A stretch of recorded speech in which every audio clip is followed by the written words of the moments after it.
ಅಂತೆ ಇದ್ದವ ಸಮವಸರಣದಲ್ಲಿ ಅಷ್ಟ ಪ್ರಾತಿಹಾರ್ಯಗಳಾಗಿಹೆ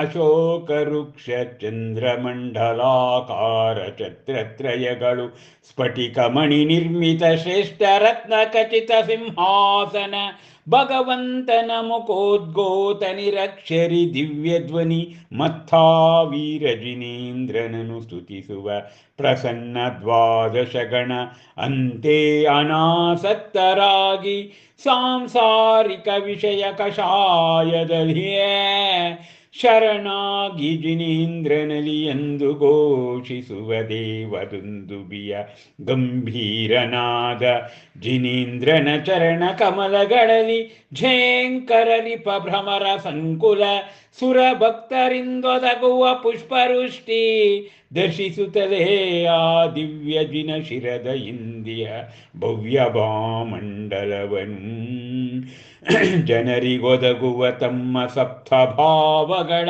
ಮತ್ತಾಪೂರ್ವದ ಮೂರು ಭವಗಳ ಈ ಭವದ ಅಂತೆಯೇ ಮುಂದಿನ ಮೂರು ಭವಗಳ ಸ್ಮರಣೆ ಜೊತೆಗೆ ಒದಗುವುದಾಸುರರಿಗೆ ಮೃಣಾಲ ಕುಂದ ಪುಷ್ಪ ಚಂದ್ರಶಂಖಗಳಂತೆ 64 ಶ್ವೇತ ಚಾಮರಗಳು ಸೇವೆಗೈಯಲಾ ಸ್ವಾಮಿಯನು. ಹಬ್ಬಬ್ಬ ಆ 12 ಕೋಷ್ಠಗಳು ಸಮವಸರಣದಲ್ಲಿ ರಚನೆಯಾಗಿದೆ.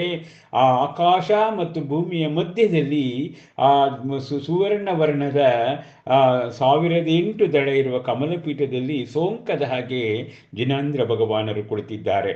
ಆ ಸಮವಸರಣದಲ್ಲಿ ಅಷ್ಟಪ್ರಾತಿಹಾರ್ಯಗಳು ಅಶೋಕ ವೃಕ್ಷ, ಚಂದ್ರ, ಮಂಡಲಾಕಾರ, ಛತ್ರತ್ರಯ, ಸ್ಫಟಿಕಮಣಿ ಮತ್ತು ಸಿಂಹಾಸನ ಇವೆಲ್ಲವೂ ಕೂಡ ಅಲ್ಲಿದ್ದಾವೆ.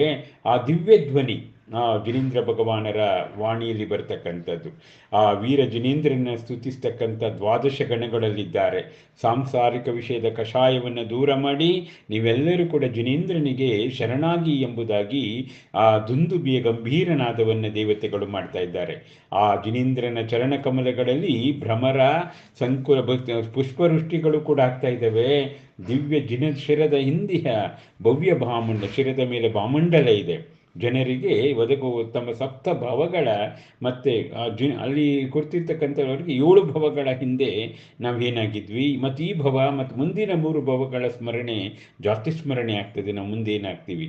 ಆ ಸುರರಿಗೆ ಮೃಣಾಲ, ಕುಂಧ, ಪುಷ್ಪ, ಚಂದ್ರ, ಶಂಖದಂತೆ 64 ಶ್ವೇತ ಚಾಮರಗಳು ಆ ಜಿನೇಂದ್ರ ಭಗವಾನರ ಸೇವೆಯನ್ನ ಮಾಡ್ತಾ ಇದ್ದಾರಂತೆ.